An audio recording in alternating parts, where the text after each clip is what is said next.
Welcome to the Special Parent Podcast. I'm Dr. Deanna Iverson, a proud mom of 3 boys and 2 incredible kids with special needs. I'm here to remind you that you're not alone on this journey. Whether you're navigating the highs, the lows, or those moments in between, this podcast is your weekly dose of hope, help, and heartfelt guidance. Together, we'll celebrate the victories, tackle the challenges, and connect with a community that truly understands. So grab your favorite cup of coffee or tea, settle in, and let's embark on this empowering journey together. You've got this. Hi, everyone. Welcome back to the Special Parent Podcast. I'm Dr. Deanna Iverson. Do you or your child ever experience anxiety? I know that there have definitely been times in my life where I do. And as a counselor, I feel it's really important that for our children to learn to tackle anxiety, we have to partner along with them along this road. I do have a specific episode on medical anxiety, which was episode number 5. It's called Turning Fear into Fortitude at the Doctor's Office. The tips given there are relevant here too, but they are a little different because it specifically relates to doctor's appointments. So go to specialparent.org and check that episode out, especially for doctor's appointments and medical appointments. I tagged in some physicians and advice from them that I had too.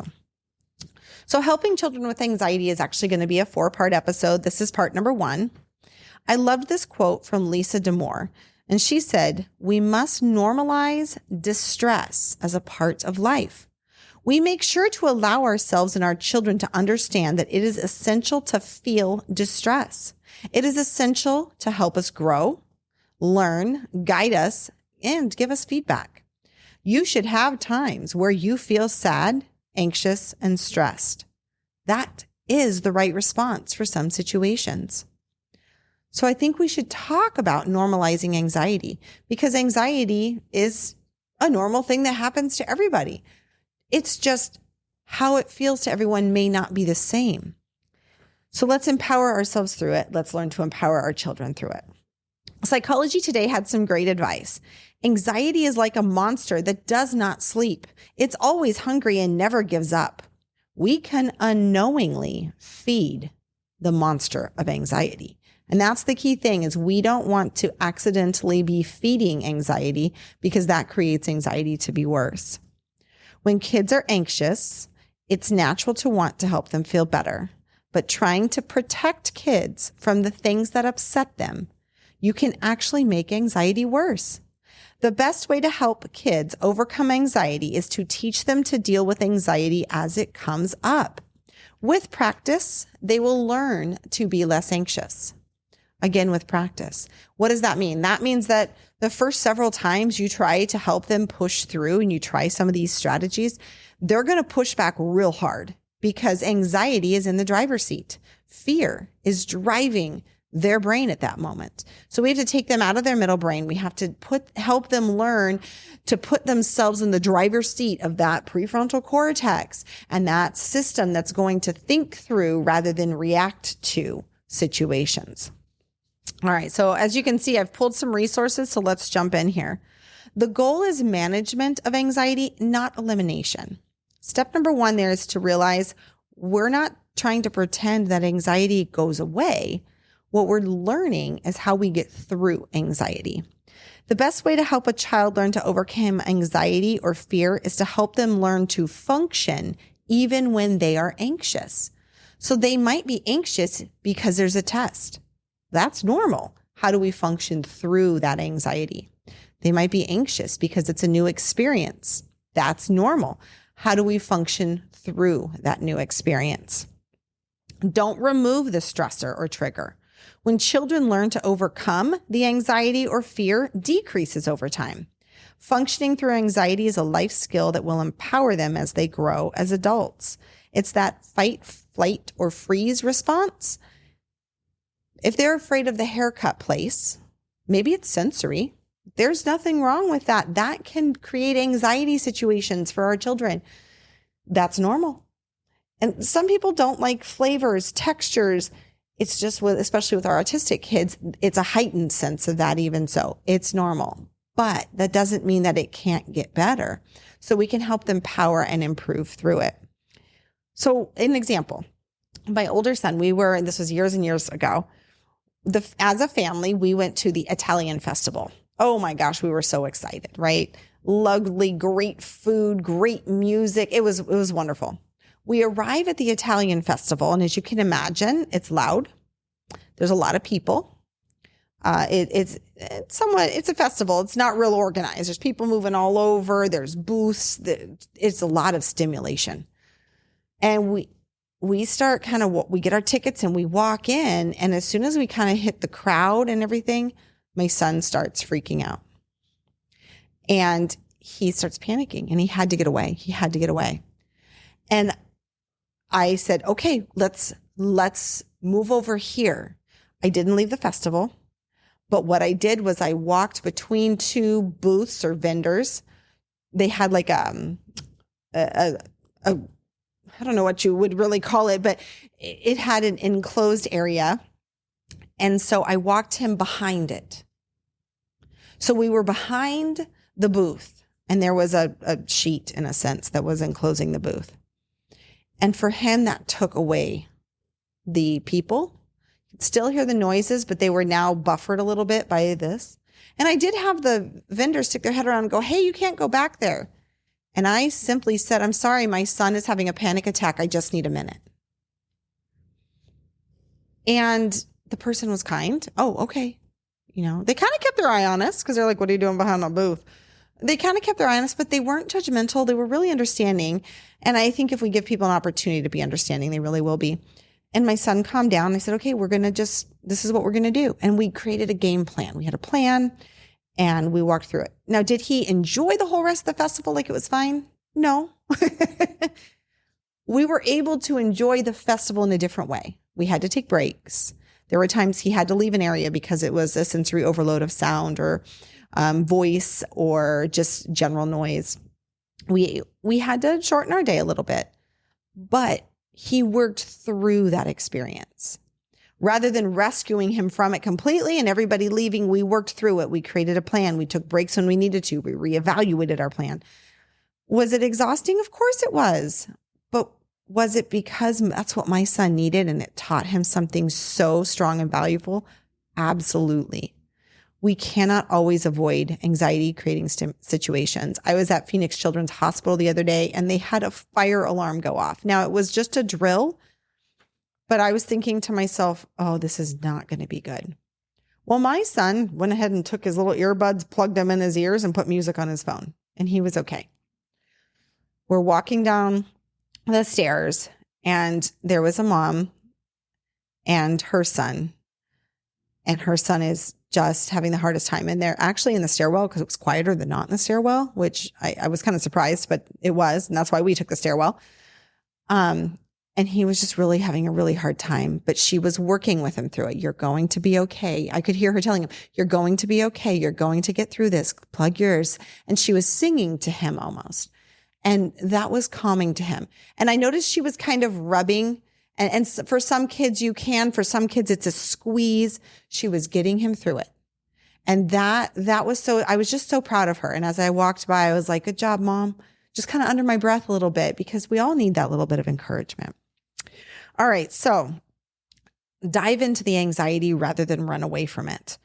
Well, it's kind of what I was talking to. Find some strategies. When we help children avoid anxiety, we actually reinforce anxiety. We say, you're right. That was something to be afraid of. Aren't you glad you got away? So what we want to do is a child starts to feel, let's say, uncomfortable and they start to cry and the parent whisks them away. That's not what we want to do. So in fact, it was a great one. It talked about how it was like, lady, you're embarrassed because you're in a situation and your child is having a freak out moment. And it is embarrassing. So sometimes we whisk them away because we don't know what else to do. We have a little bit of embarrassment panicking happening in our brain. And so we do that. So it's like, okay, if we can stay engaged, this experience is teaching children that running away from uncomfortable things is a way to cope with uncomfortable things. And it's not a healthy way to cope with them. So we want to teach them to break this cycle. We want to teach our children that it's critical to overcome anxiety by sitting through anxiety. So like I said, my son, I took him behind an area, but I didn't remove him from the festival. We created a plan. So when you have a child that's anxious, do your best not to whisk them away, whether that's for yourself or for them, and stick through it and just talk them through it. Find something that's comforting. Maybe it's they need a blankie that you can care with them. Maybe it's a certain toy. Maybe it's they need to chew on gums, or some kids, it's a sensory issue with their mouth. Maybe that pressure therapy, you can learn to pull on joints just gently like this. For some kids, is very calming and relaxing. I had an OT teach me that with my son, and it made an amazing difference in our ability to get him to stay calm. Let them know things are going to be okay. Let them know their anxiety is normal, and let them know that the anxiety will come, the anxiety will go. But this is a situation where even though you're having that anxiety and it's okay, you can also reduce that anxiety, and that it's even better for you to reduce the anxiety in the situation that you're in. Your fears may not go away. So for example, I'm anxious. What if I fail the test? Okay, well, you could fail it, but let's talk about ways to prevent that. And we talk about ways to prevent failing. Now, will those ways prevent the anxiety? Maybe not. But we need to be honest with them. You might fail the test. You might be uncomfortable. Your friend might talk behind your back.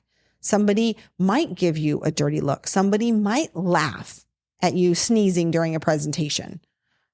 Those things happen.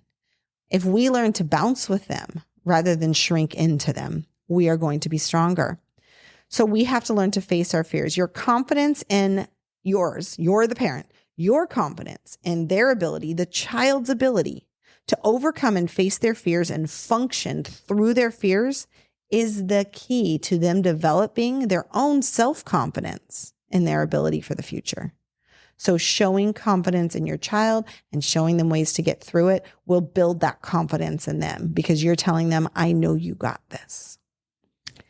All right, a key part too, this will be our last point, is having empathy without having agreement. As parents, we can validate and respect our children's feelings without empowering their emotions. Our emotions should not be our decision makers. That should not be the basis by which we decide on our fight, flight, or freeze, or which we make any other decisions in our life. Our social decisions, our family decisions, our work decisions should not be emotions based. That's when we make decisions we regret. And we have to teach our children that. We must be careful not to belittle their fears. So we don't want to say, you don't need to be afraid of that. Or that's not something you should be afraid of. What we can say is, I understand that you're afraid of that. Not everyone feels the same way you do. So let's see if we can help reduce your fear and get you to be more comfortable.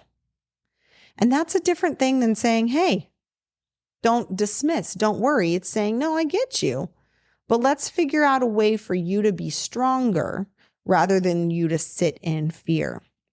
So here's an example. A child is terrified of someone laughing at them during their presentation at school.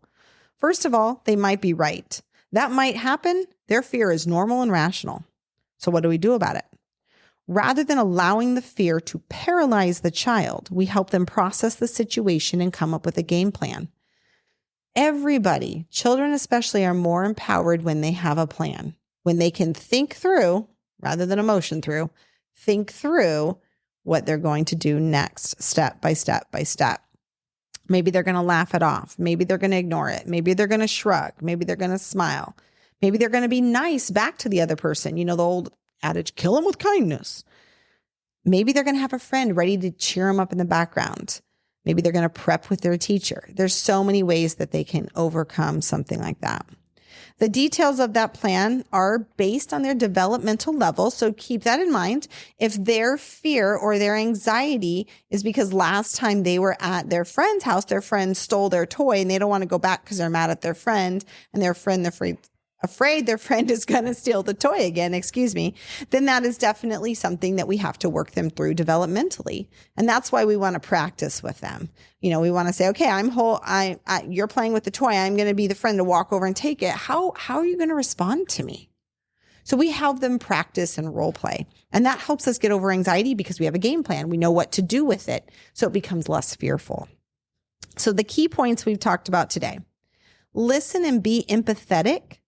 Help your children understand what their fear is actually about. Encourage them to face their fears.